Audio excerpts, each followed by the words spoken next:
নমস্কার বন্ধুরা, ঝর্ণা কলম চ্যানেলের নতুন একটি ভিডিওতে তোমাদের সকলকে স্বাগত। আমি চামেলি এবং আজকে অনেকখানি হতাশার সাথে এই ভিডিওটা করছি। তোমরা নিশ্চয়ই এই হতাশার কারণটা অনেকে অনুমান করতে পেরেছো। হ্যাঁ, মাদ্রাসা সার্ভিস কমিশনের যে রেজাল্ট বেরিয়ে গেল এবং তাতে ইতিহাসের ছাত্রছাত্রীরা যেভাবে প্রতারিত হলো বা কম বেশি প্রত্যেকটা সাবজেক্টে যেভাবে ত্রুটি রেখে যেভাবে অনিয়ম, অব্যবস্থা এবং গোঁজামিল দিয়ে অ্যানসার কি বের করা হলো, তাতে প্রত্যেকেই কম বেশি তোমরা হতাশার মধ্যে রয়েছো আমার মতোই। এবার যে কথাগুলো আমি বলার জন্য আজকে ভিডিওটা করছি সেটা হচ্ছে, প্রথমেই বলবো, পশ্চিমবাংলায় তো স্কুল সার্ভিসের এক্সাম উঠেই গেছিল।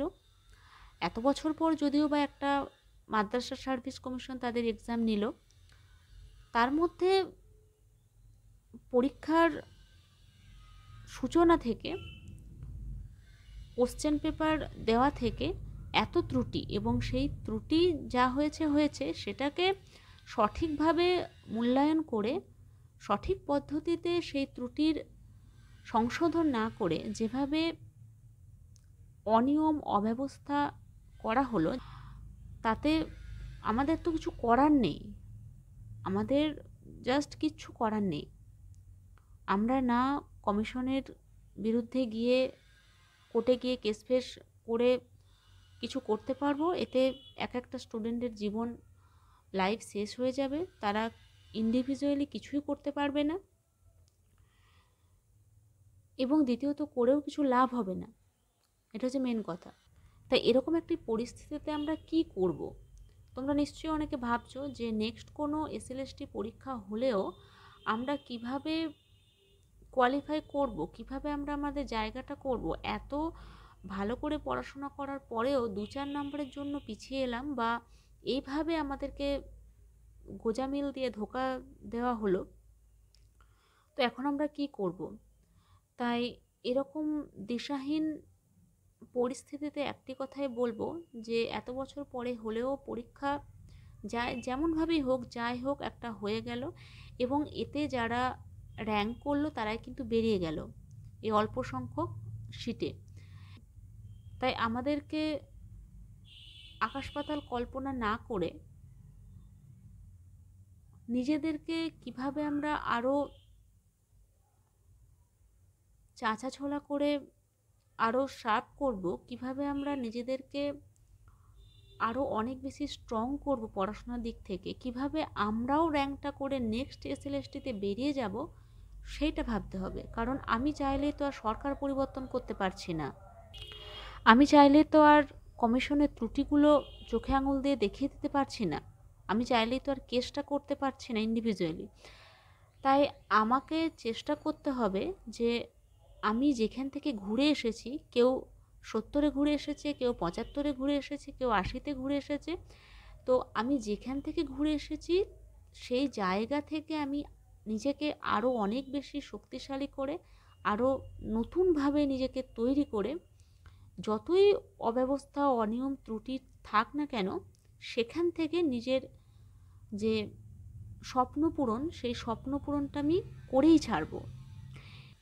এই প্রতিজ্ঞাটা আমাদের প্রত্যেককেই নিতে হবে। 2025 সালে একটা নতুন এসএলএসটি হওয়ার সম্ভাবনা রয়েছে, আর এই এসএলএসটিতে নিজেদের জায়গা করতে হলে, ওয়েস্ট বেঙ্গলে থেকে নিজেদের একটা চাকরি করে নিতে হলে অবশ্যই আমাকে র্যাঙ্ক করে বেরিয়ে যেতে হবে। আর র্যাঙ্ক করতে গেলে সেই লেভেলের পড়াশোনাও আমাকে করতে হবে।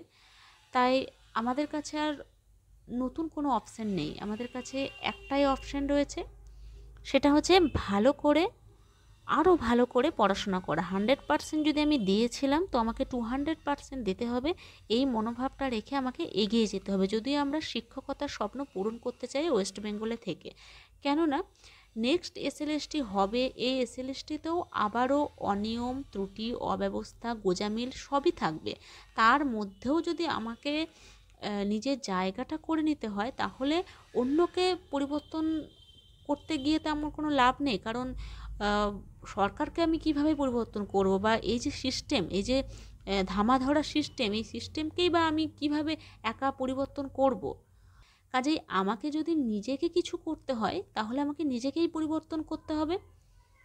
এবং সেই পরিবর্তনটা শুধুমাত্র নিজের জন্য করতে হবে। আমি যদি 75 পেতে পারি, তাহলে আমি 85ও পেতে পারি। কিভাবে পাবো আমি দেখে নেব। তার জন্য আমাকে যা করার দরকার আমি তাই করব, কিন্তু আমি চাকরিটা পাবোই। এই মনোভাব নিয়েই আমাকে পড়াশোনাটা এখন করতে হবে। এরপর দেখো, এসএলএসটি যদি আমাদের নতুন বেরোয়, স্কুল সার্ভিসের এক্সাম, সেখানে কিন্তু মাদ্রাসার থেকে অনেক বেশি সিট সংখ্যা থাকবে আশা করছি। তো এবং সেখানে এতটা হয়তো কাট অফ থাকবে না 90-এর মধ্যে, যেখানে আমাদের মাদ্রাসাতে প্রায় 82 এরকম শুনছি কাট অফ গেছে। তো অতটা কাট অফ না থাকলেও মোটামুটি 70-র উপরে তো থাকবেই, 75-এর উপরে তো থাকবে, এরকম কাট অফ থাকবে। তো যারা 75-এর উপরে পেয়েছো তারা একদম নিজেদের জায়গাতে ঠিকঠাকই রয়েছো। তুমি তোমার ভাগ্যের দোষে চাকরিটা পেলে না, যেহেতু তুমি ওয়েস্ট বেঙ্গলে রয়েছো তাই পেলে না। অন্য কোনো স্টেটে থাকলে, অন্য কোনো যদি জায়গায় থাকতে, তাহলে হয়তো, যদি কেন্দ্রীয় সরকারি চাকরিও হতো, তাহলে অন্তত তুমি পাস না করলেও স্বচ্ছতা পেতে, এটুকু বলতে পারি। তাই আমি একটা কথাই বলবো, যদি তুমি ওয়েস্ট বেঙ্গলে চাকরি করতে চাও, তাহলে নিজেদের প্রিপারেশনকে একদম, মানে যাকে বলে দমে বাড়িয়ে দাও। তো তবেই আমরা কিছু করতে পারবো। আমি অনেক ভেবেচিন্তে এটাই সিদ্ধান্তে এলাম যে আমাকে যদি এখানে থাকতেই হয়, তাহলে অন্য কাউকে পরিবর্তন করার কথা আমি মানে পারবও না পরিবর্তন করতে, আর বেকার কোনো কথা ভেবে চিন্তেও আমার কোনো লাভ নেই।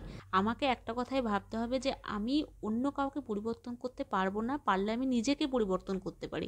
তাই আমাকে 75 থেকে 85 তুলতে হবে, আমাকে 65 থেকে 85-র যে সফর, সেখানে যেতে হবে। সেই সফরটা আমাকে করতে হবে। তার জন্য আমার যা করার প্রয়োজন আমি তাই করব। ব্যাস, এটাই হচ্ছে আমার শেষ কথা। এবং আমি এই মূল কথাটা বলার জন্য কিন্তু আজকের ভিডিওটা তৈরি করেছি। যা হয়ে গেল হয়ে গেল, খেলা হয়ে গেছে, সেটা সবাই জানে, প্রত্যেকেই বুঝতে পারছে।